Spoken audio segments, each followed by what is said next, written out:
라디오 독서실 한국인이 사랑하는 우리 문학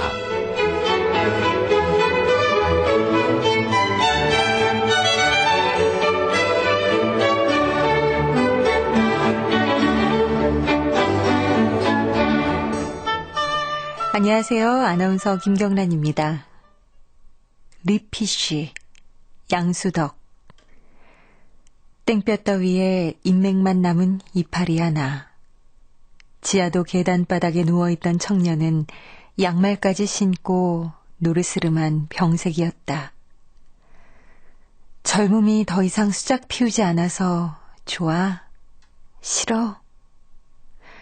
스스로 묻다가 무거운 짐 원 없이 내려놓았다.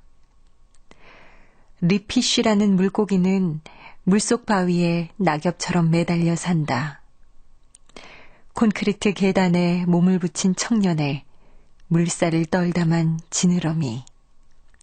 렌트겐에서 춤추던 가시, 가물가물. 동전 몇 개 등록상표처럼 찍혀있는 손바닥과 염주 감은 손목의 그림자만이 화끈거린다. 양수덕 씨의 시 리피쉬 앞부분입니다. 이 시는 2009 경향신문 신춘문예 시 당선작입니다. 양수덕 씨의 시가 더 의미가 있는 것은 그녀의 나이가 55살이라고 해요. 그동안 여러 차례 꿈을 포기하려다가 다시 도전을 해서 꿈을 이룬 건데요. 이 양수덕 시인이 이 작품을 쓴 배경이 있다고 합니다. 어느 날 우연히 지하철 계단을 오르다가 젊은 거린을 보고 가슴이 아파서 이 시기를 쓰게 됐다는데, 살다 보니 제가 모르는 사람도 스승이고 또 굴러다니는 돌멩이 하나도 스승이다 라고 시인은 말했어요. 그렇죠. 모든 게 다 스승이고 모든 것에서 배울 게 있을 겁니다. 그걸 빨리 깨닫느냐 늦게 깨닫느냐의 차이가 있을 뿐이겠죠.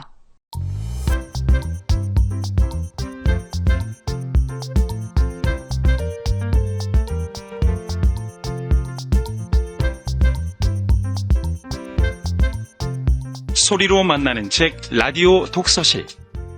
한국인이 사랑하는 우리 문학을 김경란 아나운서와 함께 만나봅니다.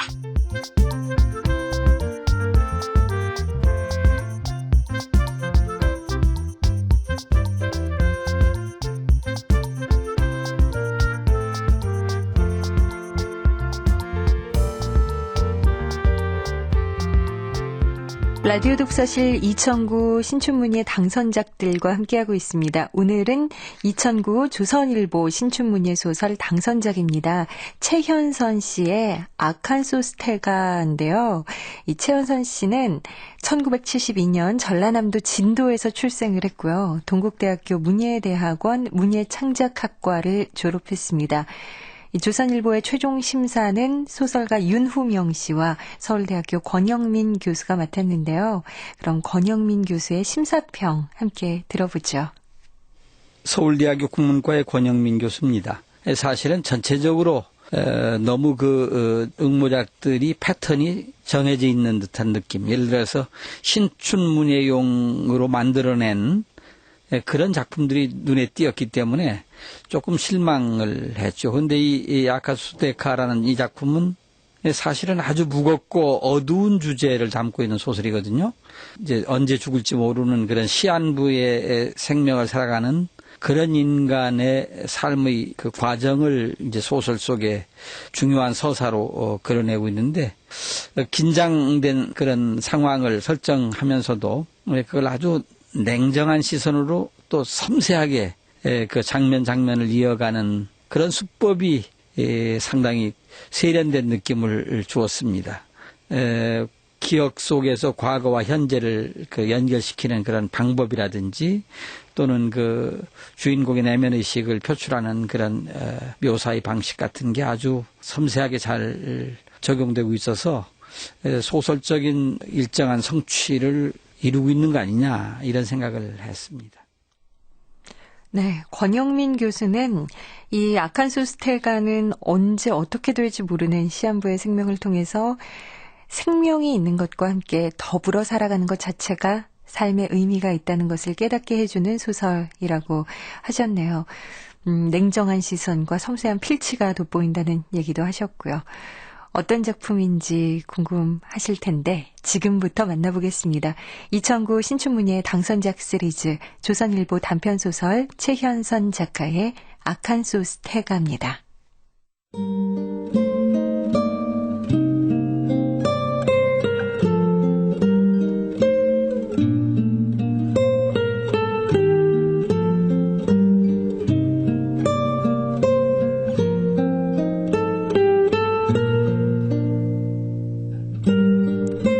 아칸소스테가 최현선.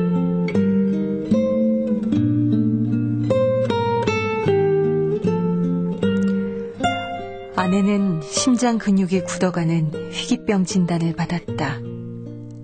아내의 심장은 언제 멈출지 모른다고 했다. 아내는 드라마나 영화의 주인공처럼 첫사랑을 찾지도 않았다.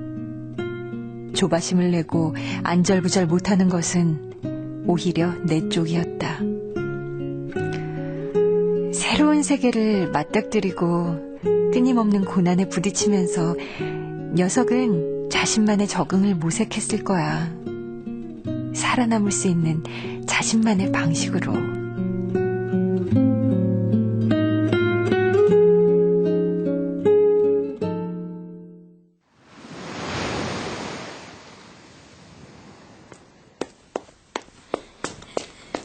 당신 외출했었어? 근데 그게 뭐야?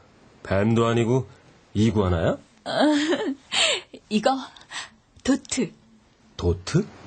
이 아이 이름이야. 인사해. 이제부터 우리와 함께 살 거야. 도트? DOT 점? 그런데 이름 뜻은 달라. 도토리만 먹는데 태어나서 지금까지 쭉. 외출했던 아내가 이구아나 한 마리를 안고 돌아왔다. 초록빛 몸통에 꼬리에는 우둘투둘한 융기가 한 줄로 돋아 있었다. 우스운 것은 녀석이 뒤로만 걷는다는 것이었다. 새롭게 맞닥뜨린 낯선 세계를 제 딴에는 그렇게 탐색 중인 모양이었다. 아내는 또 어디론가 나가더니 새끼 고양이 한 마리를 안고 들어섰다. 이번엔 고양이야? 요 녀석 이름은 뭔데? 잠깐만. 우리 식은밥 남은 거 있지? 내 물음에 아내는 웃기만 하더니 주방으로 들어가 밥그릇을 들고 나왔다. 자. 아니 밥을 주려면 그냥 주지. 왜 밥풀을 마룻바닥에 흩어놓고 그래? 봐. 귀엽지 않아? 고양이가 배 많이 고팠나 보다. 마룻바닥에 밥알을 정신없이 핥아먹네. 이 아이 이름은 바파르가 좋겠어. 바파르? 왜? 밥풀. 아내는 또 웃었다. 나는 밥알을 먹는 새끼 고양이를 내려다보았다. 아내는 연 이틀 동안 동네 구경을 하겠다고 나가서는 그린 이구아나 한 마리와 고양이를 안고 돌아왔다. 모두 이웃들이 이사온 기념으로 주었다는데 꽤 복잡하고 신경 쓰이는 선물인 셈이었다. 하지만 아내에게 작은 위안이라도 될 수 있다면 그걸로 좋겠으므로 문제될 건 없었다.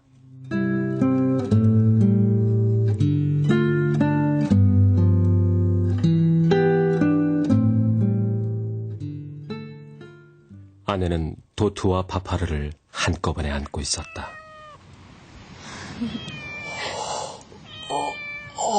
졸려.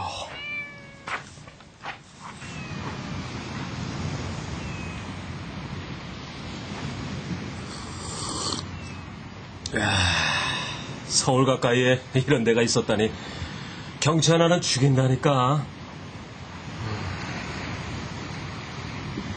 기준씨. 기준씨. 여보!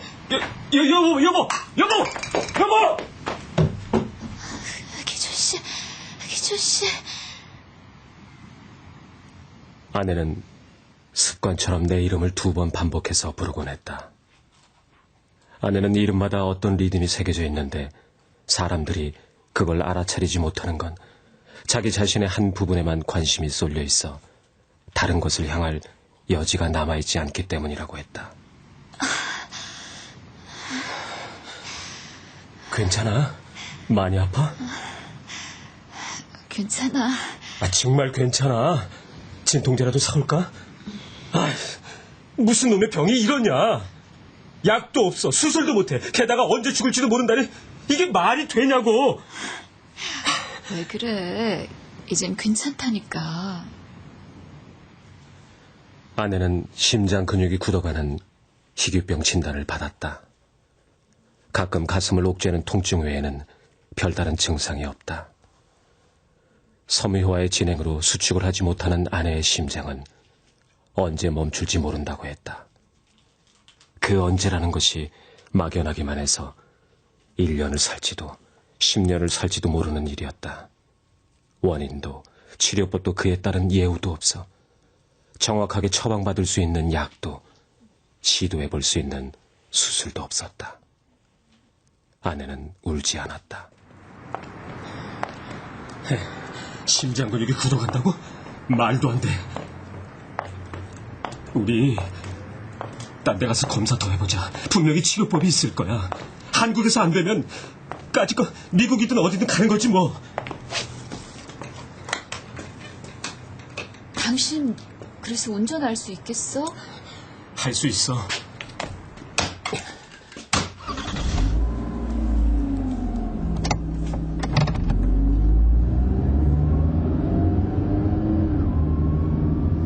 기조씨, 나 뭐 어디 가고 싶어? 말만 해. 매운 게 먹고 싶어. 눈물이 날 정도로 매운 거.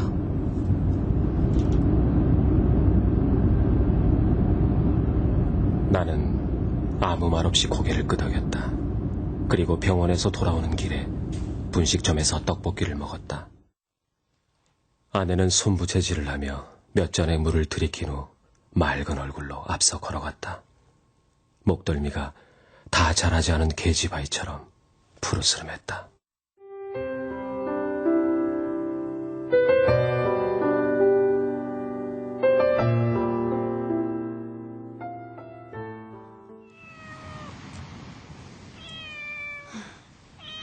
바파르 털이 너무 포근해.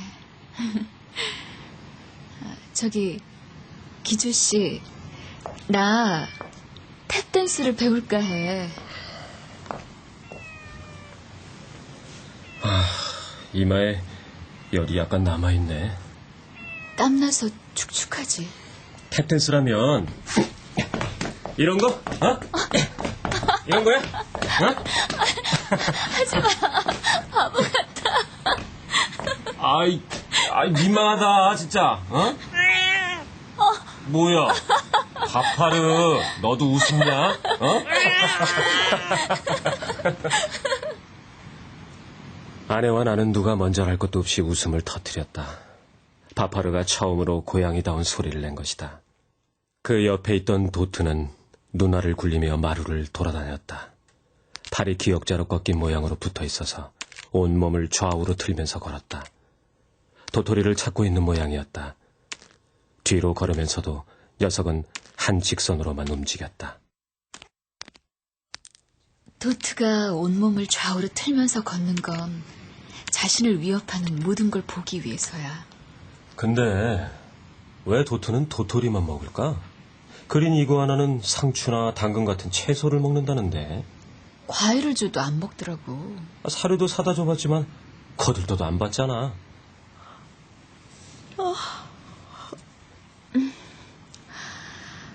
어릴 때 아빠 따라서 이발관에 갔다가 수동식 이발기로 뒷머리를 깎고 냈어. 날이 뾰족뾰족하고 가위처럼 생긴 거 말이야. 스프링이 움직일 때마다 시계 초침 소리가 나서 졸음이 몰려오곤 했어. 나는 아내의 목소리를 들으며 유년의 아내를 상상했다. 아내가 초등학교 교사였던 아버지를 따라 어린 시절을 보낸 곳은 사방이 산으로 둘러싸인 시골이었다. 사시사철 우르르한 숲과 자갈길 사이로 소나무 냄새가 밴 바람이 부는 곳이었다며 아내는 지그시 눈을 감고 말했었다. 아내의 눈두덩 위로 평온했던 유년이 지나가는 것 같았다.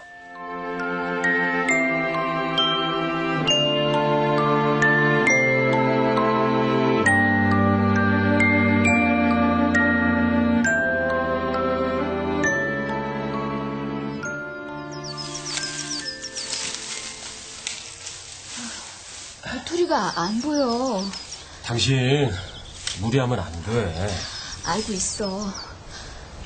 근데 도토리는 다 어디 있는 거야? 도트가 오고 나서 아내와 나는 도토리를 줍기 위해 집 뒤에 산을 올랐다. 가을이 깊지 않아 떨어진 것은 많지 않았다. 그것만으로 먹는 양을 감당할 수는 없었다. 결국 5일마다 열린다는 시골 장애가 도토리를 사왔다.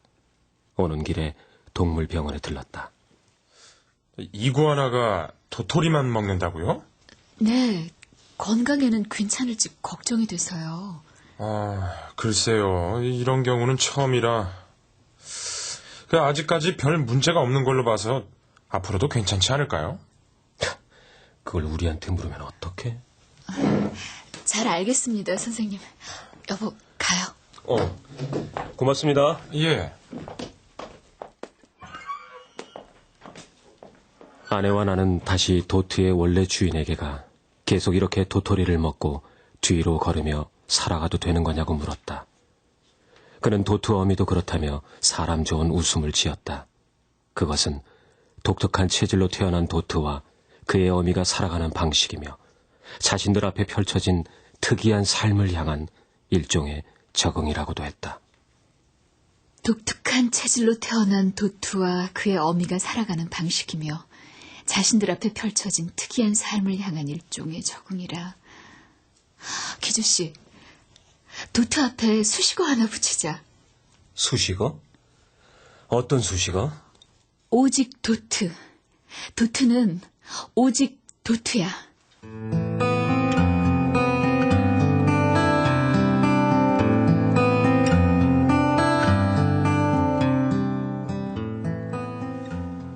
빨간색과 파란색의 나선형으로 돌아가는 조명은 쉽게 눈에 띄지 않았다.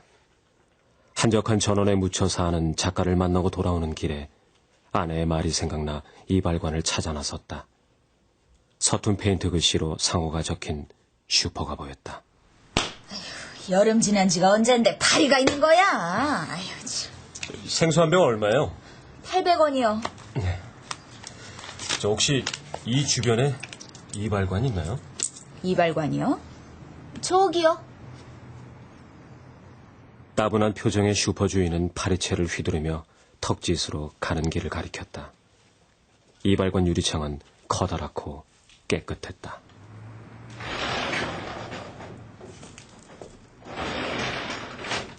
이발관 안은 외관과는 달리 허름하고 지저분했고 오래된 먼지 냄새 때문에 콧속이 간지러웠다. 인기척을 해봤지만 주인은 나타나지 않았다. 이발관에서 흔하게 보았던 수영복을 입은 여자들의 사진은 없었다. 대신 그림 하나가 벽에 붙어 있었다. 액자 속의 그림은 어떤 화석을 그려놓은 것 같았다. 전체적으로는 물고기처럼 생겼지만 몸에 기역자로 꺾인 사지가 달린 동물이었다. 생생하게 그려진 모양새 때문에 금방이라도 밖으로 튀어나올 것 같았다. 꼬리 지느러미 뒤로 펼쳐진 갯벌이 밤하늘의 달빛에 푸르스름한 빛을 띠고 있었다. 아까 소스 태가라오. 네? 이 화석 속의 주인공은 인간의 선조라네. 우리들이 원래 아란다스피스라는 물고기였다는 걸 알고 있나? 물고기요? 자네가 익히 알고 있는 것보다 더 먼 시원을 말하는 거야. 사지가 달린 물고기 이전에는 아주 작은 미생물이었다기. 나는 노인의 말을 이해할 수는 없었지만 또 고개를 끄덕였다. 노인은 나를 힐끔 보더니 다시 그림 쪽으로 고개를 돌리고 말을 이었다. 바다 밑에서 커다란 고기에게 잡아먹히며 약자로 살다가 어느 날 육지로 나오게 됐다네. 그리고는 물고기로서의 진모가 아니라 습지에 살아가기 위한 몸을 변화시켰지. 바다에서 살지 못했으니 누군가는 퇴화라고 할 테지만 물고기로서 진화하지 못했다고 다 퇴화라고 말할 수는 없잖은가. 새로운 세계를 맞닥뜨리고 끊임없는 고난에 부딪히면서 녀석은 자신만의 적응을 모색했을 거야. 살아남을 수 있는 자신만의 방식으로. 살아남을 수 있는 자신만의 방식? 그래. 바람이 불고 때로는 폭풍이 몰아쳐도 말이야. 그건 또 다른 진화가 아닐까? 대체 무슨 말을 하는 거야? 허무맹랑한 말을 늘어놓는 괴짜 같아. 녀석이 바다 밖으로 나와서 육지에 적응하지 못했다면 이렇게 자네와 내가 서 있는 일도 가능할 수 없었을 걸세. 지구상의 모든 포유류의 선조였으니까. 나는 노인에게서 시선을 떼어 그림을 바라보았다. 바닷속의 평범한 물고기에서 육지로 나와 기역자로 꺾인 사지를 좌우로 움직이면서 걷는 저 그림 속의 도마뱀 같은 물고기로, 그리고 다시 인간을 포함한 지구상의 모든 포유류로 변해가는 영상이 펼쳐졌다. 아무래도 믿기지 않는 장면이었지만 노인의 말이 사실인지 아닌지를 굳이 따져 물을 일은 아니지 싶었다. 이 그림 사실이라. 습곡에서 발견된 화석을 재현해 놓은 건데. 아니, 저기요. 진짜 화석은 아니지만 그림이 너무 생생해서 더 진짜처럼 보인단 말이지. 그 녀석을 봐. 멋지잖아. 그게 아니라 저는... 안 사람 말고. 어르신, 혹시 여기 수동식 이발기가 있나요? 있지, 그럼. 잠깐만 기다려.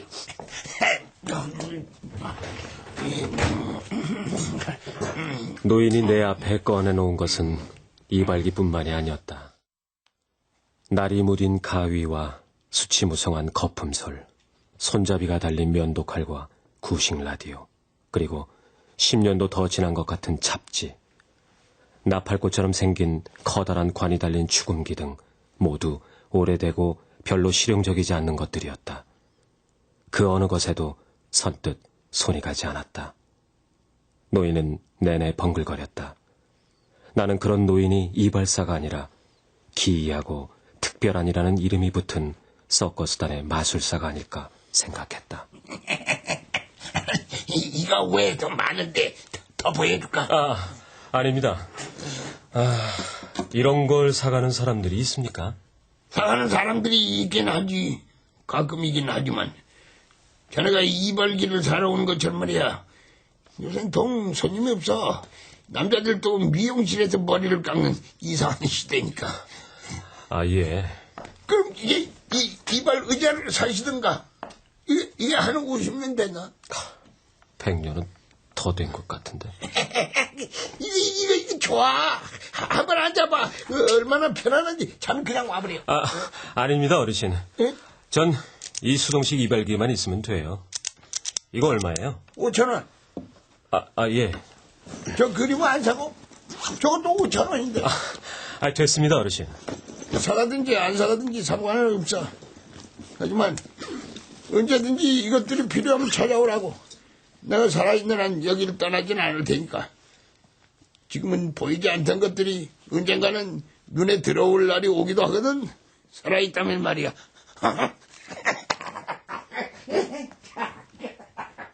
이발관을 나서는 내 등 뒤에서 노인이 껄껄 웃었다.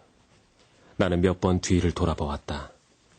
이발관의 유리창으로 햇살이 포자처럼 부서져 내렸다. 몇 걸음을 지나지 않았지만 어느새 이발관이 저 멀리 물러나 있었다.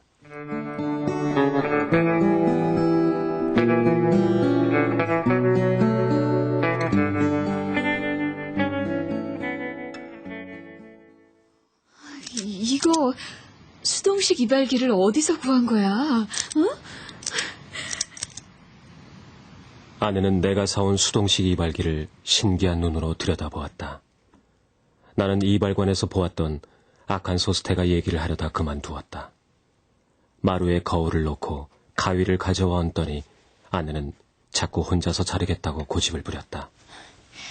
머리 자르는 건 나 혼자 할 수 있어. 자, 봐.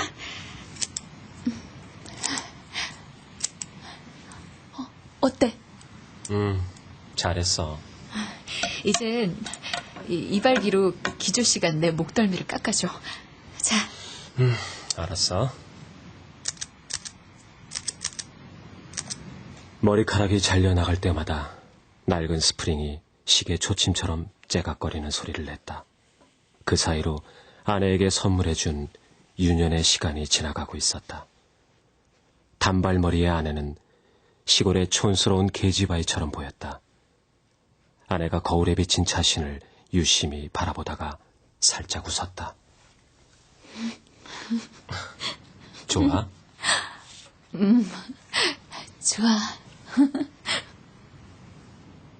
나는 아내가 웃을 때마다 그녀의 생명이 조금씩 길어지는 것 같아 마음이 들뜨곤 했지만 어떻게 하면 아내를 웃길 수 있을까 연구하지는 않았다. 아내가 내게 바라는 것도 다르지 않을 것이다. 아내의 희귀병 진단을 받고 나서 우리는 겨우 며칠만 여행을 다녀왔다. 사실 아예 모든 걸 정리하고 남은 시간을 아내와 여행하며 보내고 싶었다. 그 시간이 1년이든 10년이든 상관없었다.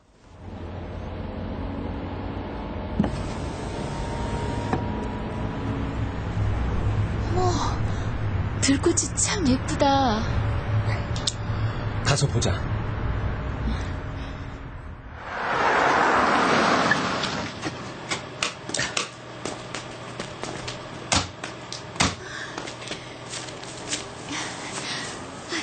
예쁘지? 이번에 서울 돌아가면 승합차 한 대 사서 개조하자. 그래서 전국을 돌아다니는 거야. 안 돼. 왜 안 돼? 출판사도 접을까 봐. 최근에 출판된 책은 반응이 좋다며. 그래도 접을 거야. 기조 씨, 변하는 건 없어. 그냥 다가오는 하루하루를 자신만의 방식으로 살아가는 게 가장 좋은 선택이야. 아내는 어떤 변화도 원하지 않았다. 조바심을 내고 안절부절 못하는 것은 오히려 내 쪽이었다. 아내는 드라마나 영화의 주인공처럼 첫사랑을 찾지도 않았다. 특별히 찾고 싶은 사람도 없다 했다.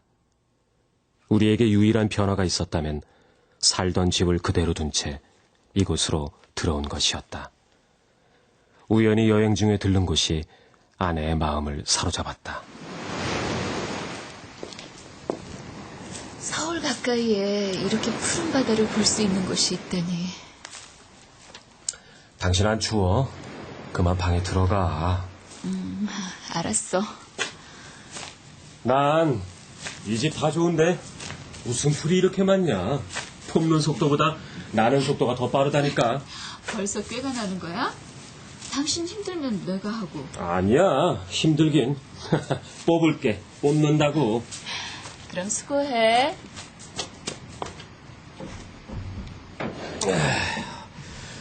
전원생활이라는 게 이게 순 노동이 필수더라니까. 나이 들어 전원생활한다는 사람들 말이야. 뭘 모르고 하는 소리지. 이거 나는 풀이나 뽑자. 새로 마련한 집의 마당에는 웃자란 풀이 무성했고 소금기가 밴 바람은 부드러웠다. 아내가 단발머리를 나풀거리며 안방문을 닫더니 한참이 지나도 나오지 않았다. 나는 앞에 서서 문을 열려다 말고 잠시 머뭇거렸다. 안에서 서툴렀지만 탭댄스를 추는 소리를 들었다. 투닥틱, 투닥틱, 톡톡톡. 아내가 바닥에 발을 굴렀다. 나는 아내의 춤추는 모습을 보고 싶었지만 그만두기로 했다.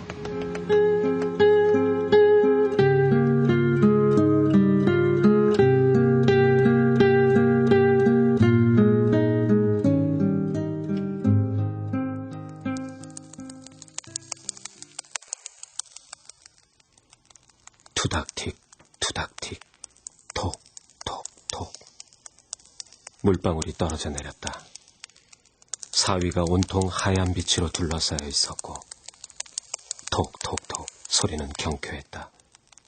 눈을 떠보니 안방에 천장이 보였다. 당신 아직 자는 거야? 아니야. 일어났어.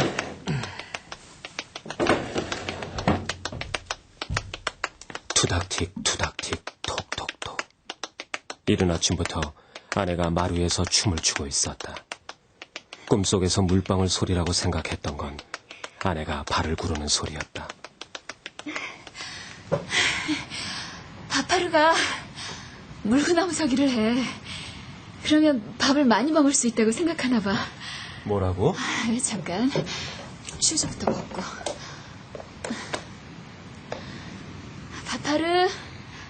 바파르. 녀석 꿈쩍도 안 하는데. 바파르. 물구나무 서기 하는 걸 보여줘야지.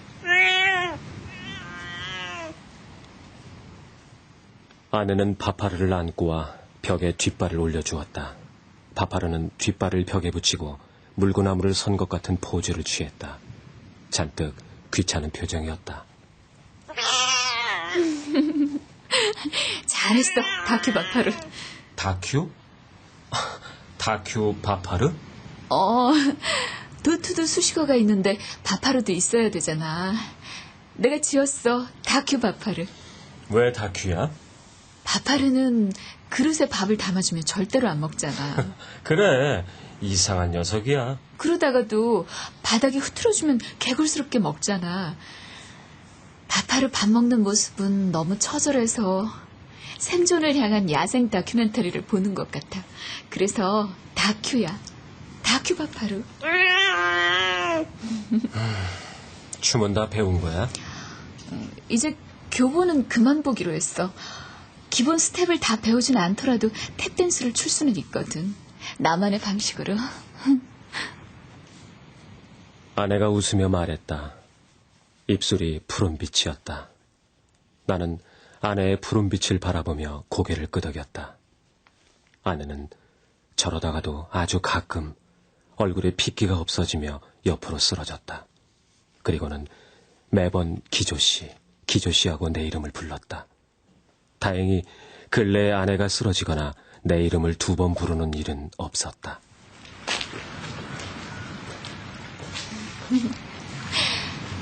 당신 이름 자꾸 부르다 보면 기적씨 하는 것 같아. 아내는 들뜬 기색이 역력했다. 하늘과 맞닿은 바다가 푸르게 바닥거렸다. 교각 옆에 천막이 들어서 있었다. 서커스 단체였다. 아내와 나는 만국기가 길게 걸린 진입로를 걸었다. 오전인데도 천막 안에는 수십 개의 조명이 켜져 있었다.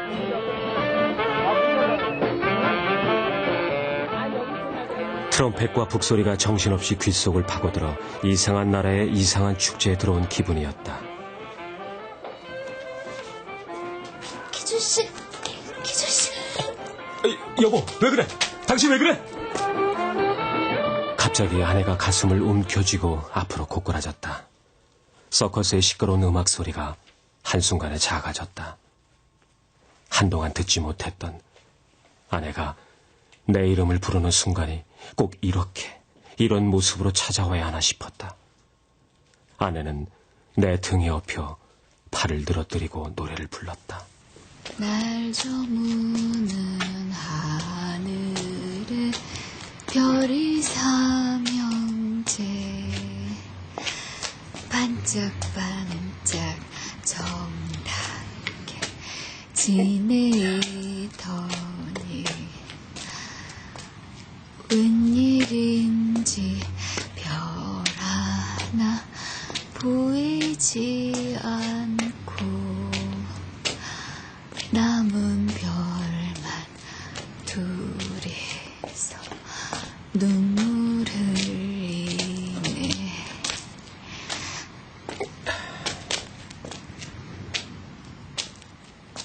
나는 아내를 업고도 가뿐한 걸음을 걸을 수 있다는 게 마음에 들지 않아 자꾸 아내를 추워 올렸다. 노래를 부르던 아내가 헉하고 딸꾹질 같은 소리를 냈다. 그 노래 제목 아니다. 무슨 노래든 당신이 부르고 싶으면 부르는 거야. 당신만의 방식으로. 관사에 살 때 아빠가 에디슨인가 하는 상표를 모방한 축음기를 하나 구해오셨어. 꼭 정전이 되면 촛불을 켜놓고 축음기 손잡이를 한참 동안 돌려서 음악을 틀었거든. 귀하거나 비싼 건 아니었지만 우리에겐 충분히 낭만적인 노래들과 밤 풍경을 선물해 줬어. 당신 축음기 소리 들어봤어? 아니. 한 번도? 한 번도. 아참, 그 이발관에서 축음기 봤는데 우리 내일 사러 갈래? 좋아. 아내가 대답했다. 나는 다시 한번 아내 삶의 일부분인 유년을 선물해주고 싶었다. 잠시 멈춰서서 아내를 추워 올렸다. 아내가 헉 딸꾹질을 하는 소리를 냈다.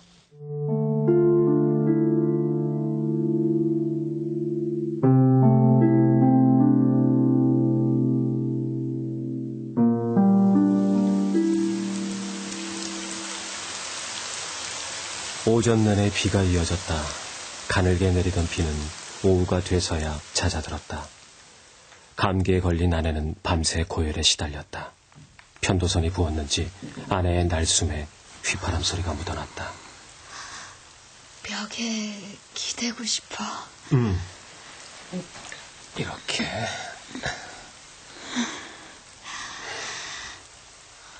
당신 혼자서 다녀오는 게 좋겠어. 거긴 언제라도 갈 수 있어. 꼭 오늘이 아니어도. 아니야. 오늘 다녀오는 게 좋겠어. 정말 그게 좋겠다는 생각이 들어. 왜? 부탁이야. 축음기를 사와서 음악을 들려줘. 아내는 힘들게 침을 삼킨 후 말을 이었다. 나는 오직 도트와 다큐 바파를 안고 방으로 들어왔다. 품에 안긴 도트와 바파르가 빠져나가려고 발버둥을 쳤다. 도트의 초록빛 몸이 스르륵 소나기를 벗어나는가 싶더니 방바닥으로 떨어졌다.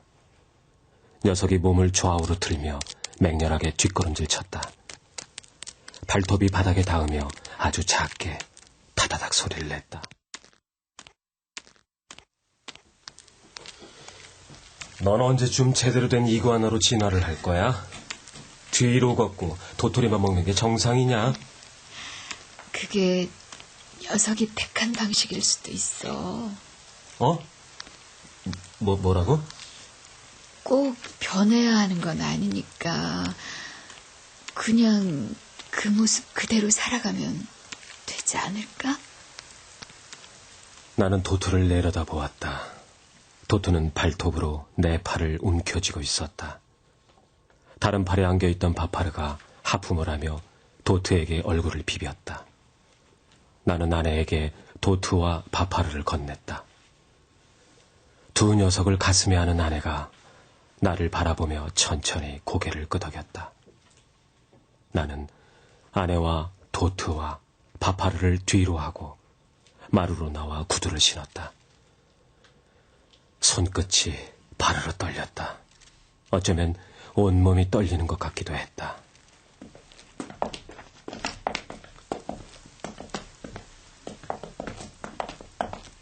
이상하게 걸음을 옮길 때마다 시멘트 바닥에 닿은 신발에서 톡, 톡, 톡 소리가 났다. 나 자신도 모르게 리듬에 맞춰 걸음을 떼었다.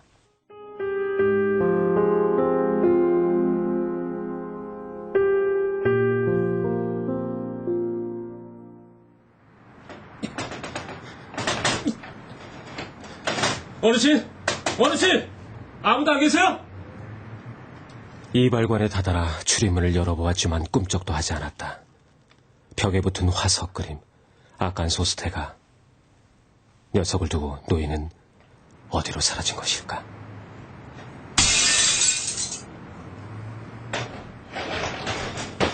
나는 돌멩이로 유리창을 깬 후 안으로 들어가 죽음기를 찾았다. 관이 부러진 죽음기는 예전에 보았던 모습이 아니었다. 관을 대충 이어붙이고 손잡이를 돌려보았지만 소리는 나오지 않았다.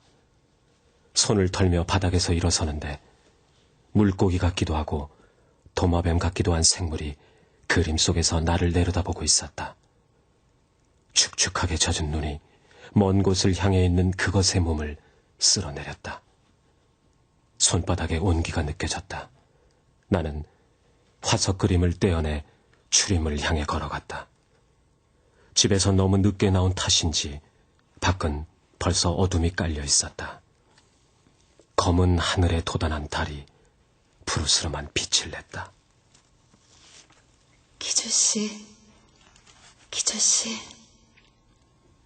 미안해. 아내의 목소리가 푸른 달빛을 타고 허공으로 흩어졌다. 나는 소스라치게 놀라 주위를 두리번거렸다. 어둠이 내린 길 위에는 오직 푸른 달과 아칸소스테가 그림과 내가 있을 뿐이었다. 스르르 가슴을 움켜쥐고 옆으로 꼬꾸라지는 아내의 모습이 머릿속을 헤집었다. 아내는 죽었다. 아니다. 아내는 죽었다. 아니다. 아내는 탭댄스를 추고 있을 것이다. 그때였다. 바닥에 내려놓은 그림 속에서 입체 그림처럼 아칸소스테가의 몸뚱이가 쑥 일어섰다. 녀석은 나를 바라보며 새까만 눈을 굴렸다. 기억자로 꺾인 사지가 그림에서 떨어질 때마다 쩍 하는 소리가 났다. 목을 이리저리 움직이던 아칸소스테가는 바닥에 닿은 8개의 손가락으로 타다닥 소리를 냈다. 지구상의 모든 포유류에 선조했다는 그가 좌우로 몸을 틀며 걷기 시작했다. 아내가 변함없는 모습으로 자신을 받아들여 덤덤하게 살아가는 방식을 택한 것처럼 도트와 버파르도 퇴행적 진화라는 또 다른 진화 방식으로 살아가고 있는지도 몰랐다. 꼭 변해야 하는 건 아니니까. 자, 백 브러쉬 힐링 토 스탬프 셔틀. 백 브러쉬 힐링 토 스탬프 셔틀. 아내의 목소리가 귓가에서 부드러운 바람으로 살랑거렸다.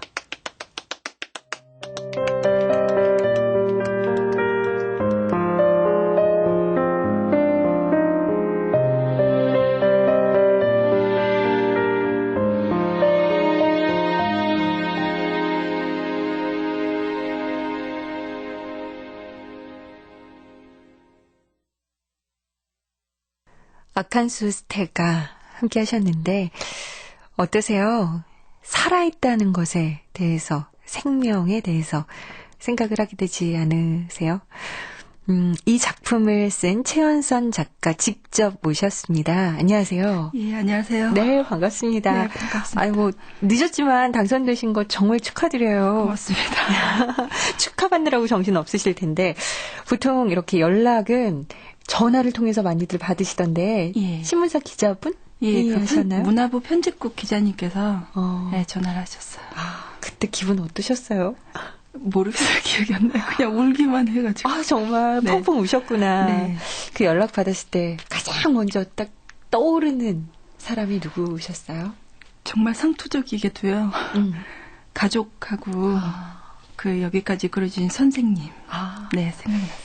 그렇죠. 아무래도 뭐 누구든지 할 수 있는 얘기를 하지만 그게 사실이기 때문에 또 누구든지 그런 얘기를 하는 거겠죠. 네. 제목이요. 네. 아칸소스테가예요. 네. 저도 이거 발음이 그렇게 쉽지는 않았지만 이 제목에 대한 소개부터 한번 들어보죠. 이 진짜 아칸소스 태가가 이 작품 속에 나타난 것처럼 지구상의 모든 포유류의 선조였던 거예요? 예, 그 4억 5천만 년 전에 지구에 관한 이야기인데요.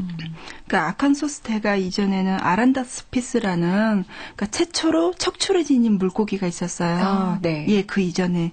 근데 사지를 지닌 아칸소스 태가로 발전을 해서 육지로 이렇게 올라오면서 그리고 시간이 흐르면서 지구상의 모든 포유류로 이렇게 분화가 된 거죠.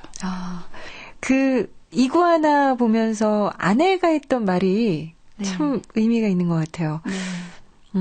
뒤로만 걷고 또 이구아나답지 않게 도토리만 먹으니까 그게 녀석이 택한 방식일 수도 있어. 꼭 변해야 하는 건 아니니까. 그냥 그 모습 그대로 살아가면 되지 않을까? 뭐 이런 얘기를 하잖아요. 작가께서 이 작품을 통해서 어떤 걸 얘기하고 싶었을까 하는 궁금증이 들었어요. 그러니까 그 아칸소스 태가는 바다에서 얍자로 살았거든요. 근데 바다에서 결국은 진화해서 살지 못하고 육지로 나와서 살았으니, 그러니까 일종의 바다에서 살지 못했으니 태화를 했다고 볼 수 있거든요. 근데 이관은 그 도트도 태행적 방식으로 살아가잖아요. 도토리를 먹는다든가 뒤로 걷는다든가. 그러니까 소설에서 제가 말하고자 했던 것은 앞에 펼쳐진 삶을 단순히 그냥 받아들여라 하는 것이 아니라 죽음을 앞둔 사람이라면 그러니까 누구나 살면서 어떤 의미를 찾기 마련이잖아요. 이전까지 살아왔던 삶과는 조금 다르게 특별한 그러니까 뭔가 뜻깊은 그리고 이전까지 삶을 초월한 이상을 찾게 되고요. 근데 이런 면에서 아내는 인식의 진화를 하지 못한 것처럼 보이거든요. 근데 하지만 아내가 그 택한 태행적 삶의 방식은 일반적 잣대의 그 진화가 아닌 그러니까 또 다른 진화의 하나라고 생각합니다. 예, 그래서 아내가 택한 것은 인식의 초월이나 변화가 아닌 자신이 가장 행복한 상태의 방식을 택한 거죠. 소설 습작하신 지 오래 되셨어요? 언제부터 하신 거예요? 그 대학원에 입학해서 처음으로 소설을 쓰게 됐는데요. 그러니까 본격적으로 쓰기 시작한 거는 2005년도 겨울부터였어요. 그러니까 습작기로는 한 3년 정도 거쳤습니다. 그러면 습작하신 지 한 3년 되셨는데 이번에 당선이 되셨다. 네. 야, 이건 정말 빠른 거 아니세요? 아니요, 저는 절대 빠른 게 아닙니다. 그 시간들이 얼마나 또 그래요. 많이 또 견디고 또 인내하고 그리고 또 성장하고 그런 시간이셨겠죠.